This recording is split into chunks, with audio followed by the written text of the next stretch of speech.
hari mu mwaka wa 2016 byagenze gute? Abantu benshi batekerezaga ko ejo hazaza habo hazagenda haza buhoro buhoro, ariko nyuma y'imyaka 10 gusa isi yaje guhinduka ku buryo umuntu wo mu mwaka wa 2016 ashobora gutungurwa kubona uburyo tubayeho mu mwaka wa 2026 uyu munsi. 2016 icyo gihe smartphone yari igikoresho cyo guhamagara, gufata amafoto no gukoresha imbuga nkoranyambaga. Ariko uyu munsi 2026 telefone ntabwo ikiri icyo gikoresho gusa, ahubwo twavuga ko telefone yabaye assistant wacu.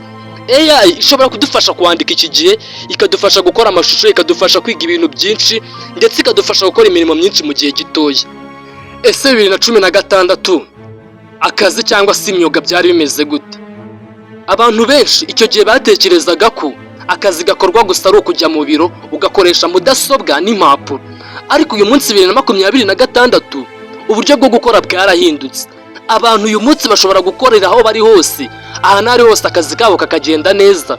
Bagakoresha ikoranabuhanga mu guhanga imishinga mishya, bagakora content, bagaprograma, bakadesigninga ibyo ari byo byose bari ahantu hariho hose, ndetse bagakomeza no guhanga ubundi buhanga buke, ndetse bagakomeza no guhanga ubundi buhanga bushya. Uburyo twigamo cyangwa se uburyo sector y'amashuri yari imeze 2016 byari bimeze gute? 2016 byari ahanini kujya ku ishuri ukajya gusoma ibitabo wigira ku ishuri. Gusa uyu munsi 2026 umuntu ashobora kwiga akabona ubumenyi bwo ku rwego rwo hejuru bwinshi akoresheje internet, akoresheje amasomo ya online, ndetse akiga abashije gukoresha AI. Sector y'ubuzima byari bimeze gute? 2016 kugura ibintu, kwishyura ndetse no kubona izindi serivisi byasabaga igihe kinini.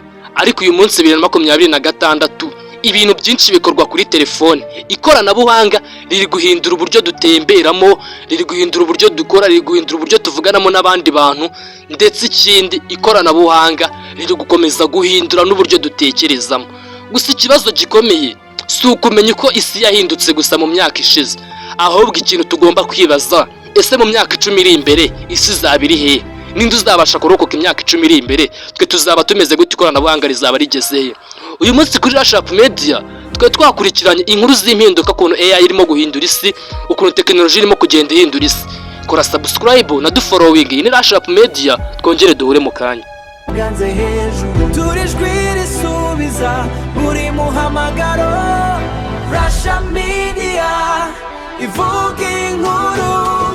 Rashup Media izana icyubahiro, ihishwa abacecetse, ukuri muri buri jambo, inkuru nziza cyane wigeze ku